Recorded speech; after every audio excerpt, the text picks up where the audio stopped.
My task today is to provide you with an overview on the establishment of the legal framework and also as regards the situation on partnership agreements and programs. I think we all were very relieved when in December 2013 the Basic Act, the Rural Development Regulation 1305 was published, but as already said, work is still ahead and we are now in the process of finalizing the delegated and implementing acts, and if everything works according to the schedule, we will have them in place and published by July 2014. This is for the delegated and the implementing act. How is the situation for these different legal acts which we are preparing? First of all, the delegated act for rural development. As regards the process, we have had 8 meetings in the expert groups. We have had the inter-service consultation, which we have finalized on the 14th of January this year. Tomorrow we will have another meeting of the expert groups where we will continue our work, and the Commission has envisaged to adopt the delegated act in time this spring, in order to allow that the act is adopted before the recess period with the European Parliament, because we want to have this legal act published after the expiry of the 2+2 period. This is a period the Parliament and the Council have to analyze the delegated act, and also in case they are not satisfied during this period, they have the possibility to reject the delegated act. So, and this period will then lead us to, if everything works well, to a publication in July 2014. The delegated act comprises around 20 articles and 2 annexes, and now I would like to present some indications on the content of this delegated act. We know this delegated act will in particular complement provisions of the Basic Act on rural development, and this will concern several measures where we will specify further details. For example, we have this for the young farmers, where we will specify conditions as regards occupational skills, also what rules shall apply in case a young farmer sets up not as sole head of a holding. As regards the forest and farm visit measure, here we will also establish a certain link to the content and the duration, the quality schemes and promotion measure. Here we will have to provide some details which avoid discrimination between actors. For example, discrimination which could incur based off promotion which is linked to the geographical origin without providing any additional quality aspects. As regards the measure of farm and business development, we will be a little more specific on the role of the business plans and what we consider as the assessment of the progress of the business plan. And also, you know, we have a certain differentiation between farm business measures. We have to set thresholds which allow to distinguish between those measures.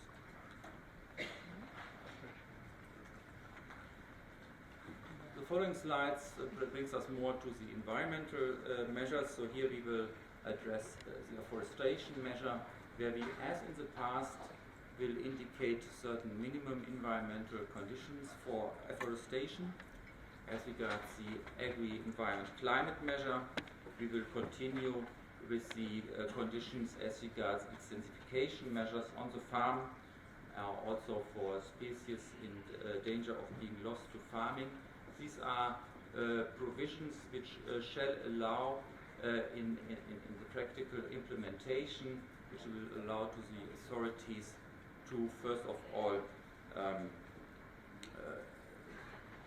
design measures which then on the ground don't lead to the situation that on one part of the farm we will have an extensification and on the other part of the farm we will have an intensification. As regards the conservation of genetic resources, which is the more, let's say, scientific part of preserving genetic resources, we will specify the set of eligible operations, and we have been inspired very much by the current legal framework. The next provision related to double funding of practices under Article 29 was already mentioned in the welcome speech by Mr. Plever. Here we will establish rules which will avoid that greening practices which have been rewarded under the first pillar will be rewarded again under rural development, and we will establish rules for measures which are for equivalence and rules the same for organic farming and agri-environmental measures on the other hand. Animal welfare measure, as in the current period, we will specify those areas where we see a need to provide voluntary upgraded standards for which farmers then can be remunerated under the rural development programs. We will specify those areas in the delegated acts.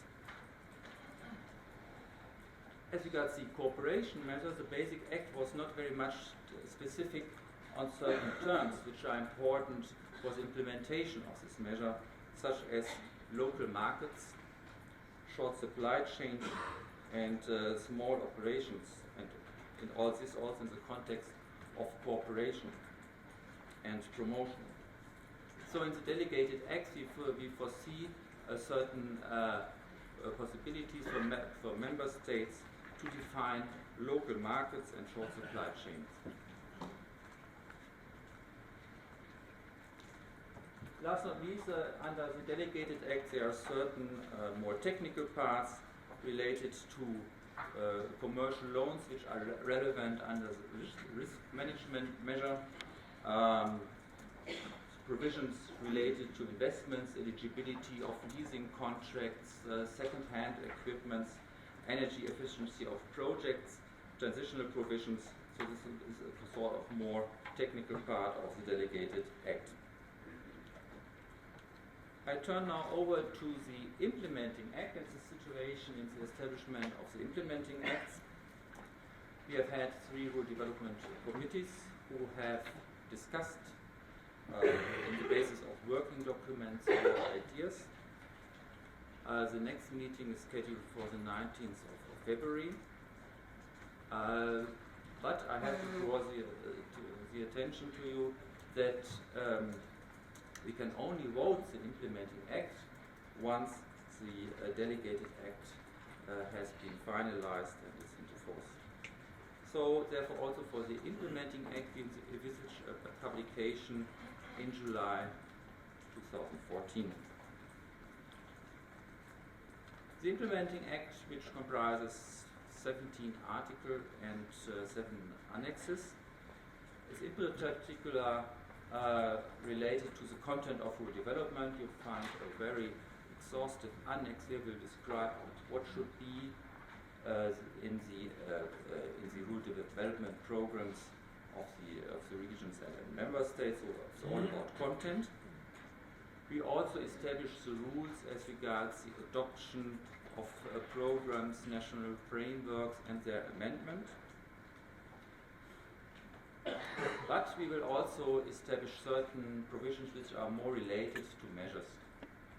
You know that in the negotiations of the Basic Act, the measure knowledge transfer, there was in particular also by the stakeholders, there was the idea brought up to use voucher systems.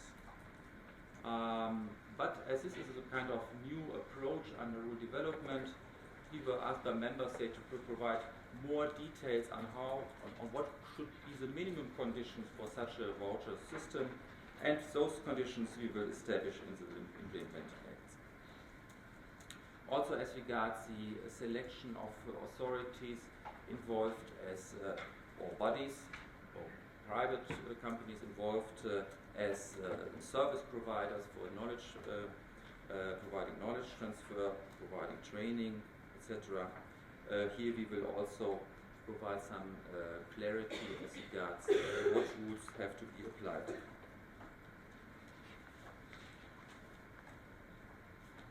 As regards environmental measures, we will specify the application of units for certain agri-environmental measures. For example, if you have an agri-environmental measures related to meters of hedges, that we then have to convert them in a unit on which basis you can measure whether the thresholds of the regulation are respected.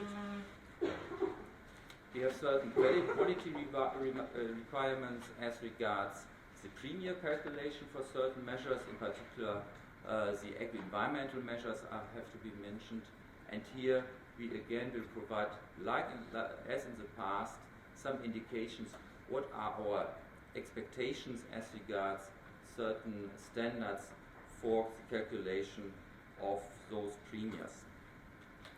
Combination of measures sounds abstract, but here what we mean is if you combine certain agri-environmental commitments and measures, or you combine different measures under the program, that you have to avoid overcompensation. And finally, we will have to establish with the implementing act the conditions for the work of national rural networks. We introduce conditions as regards information and publicity of rural development program, and there we are very much inspired by the conditions which are relevant for all European structural and investment funds. And we will specify the elements of our monitoring and evaluation system, which was extensively discussed in expert groups, the content of annual reports and the evaluation plan. That was a bit the state of play of the legal framework. As regards the partnership agreements, according to the latest information, but this changes every day, we have received officially 3 partnership agreements by Poland, France and Latvia, and we expect the majority to be submitted between January and March. Information observation letters have been sent, according to my information, to 25 member states. Rural development programs, we expect around 117 rural development programs. All member states, according to our knowledge, have already started with SWOT analysis, ex-ante evaluations, etc. The submission of drafts has started, so colleagues are in the process to discuss with you informal drafts, but we expect that the majority of drafts will come this spring. And to conclude, we have a lot of work ahead. Establishing the legal framework is only one part of implementing the policy. The other part, and which I think is also a very important part, is ahead of us. And thank you very much.